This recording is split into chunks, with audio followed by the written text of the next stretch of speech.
Hello, problem solvers. This is lesson 20, one more after this. This is about congruence. And this is kind of a variation of what we did last time with primes and divisibility. So the idea here is now the difference of two numbers is a multiple of m. We write a is congruent, so notice the three equal sign, or three slashes for the equal sign instead of two. A is congruent to b mod m. So mod m is kind of a moniker on the end that keeps track of where you're congruent. Okay, so you read it, A is congruent to B mod M. And this is equivalent to saying that their difference is M times some integer, or A is B plus some multiple of M. K is the multiple of the integer. Generally, what you should think about is these two numbers are the same in the mod universe, in the sense where if you can count by threes or by sevens or whatever the mod is to get from one to the other, then they're considered the same in this. Here's some examples. In the mod 3 universe, 8 and 2 are the same numbers because I can count by threes to get from 8 to 2 or 2 to 8. If I go 2, 5, 8, then they're the same number, congruent. In mod 3, there are only three numbers, really, 0, 1, and 2, because you can count by threes from any of those to get any other number. So in general, in mod n, there are only n objects. In mod 5, minus 4 and 1 are a multiple of 5 apart, so they are the same number, and there are only 5 numbers there. Mod 10, 91 and 1 are the same because I can count my tens, 1, 11, 21, 31, and go all the way to 91. And then here, this one looks confusing at first, but you can tell that these are both in the same mod 100 because you only have to look at the last two numbers, right? Everything else is counting by hundreds.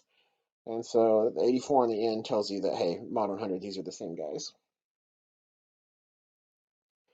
Okay, so if you divide a by m and get a remainder of r, that is equivalent to saying a is equivalent to r mod m.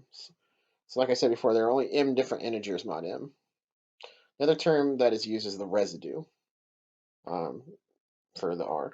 So if you think about 8 mod 3, if you divide by 3, the remainder is 2, so 8 and 2 would be the same in mod 3, like on the last slide.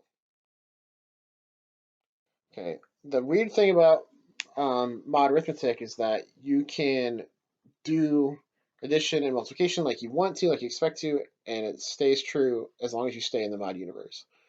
It'd be worth writing these out and checking yourself with the definitions that these work, but they do work.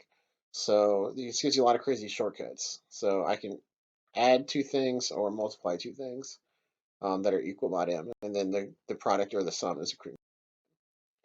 So it means you can do modular arithmetic computations with smaller numbers by modding as you go. So if I want to figure out 2 to the 1,000 mod 17, I could write out this huge number and keep subtracting 17. Or what I did here was I did normal algebra power to a power. 2 to the 4th is 16.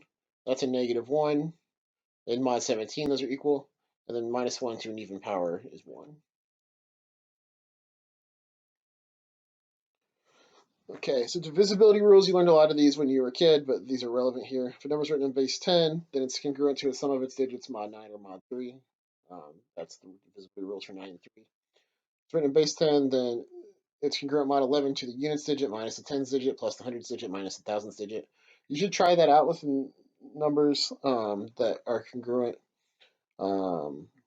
that for divisibility by 11. I've never seen this one before until I taught this, so you might try that with some numbers. Other divisibility rules, you should know most of these. For 2, if it's even. 4, you want the last two digits divisible by 4. We talked about 3 and 9. 5 is pretty straightforward, as is 10. 8, you might not know. The last three digits need to be divisible by 8. So it's kind of an extension of 4. And then 6, just check 2 and 3 together.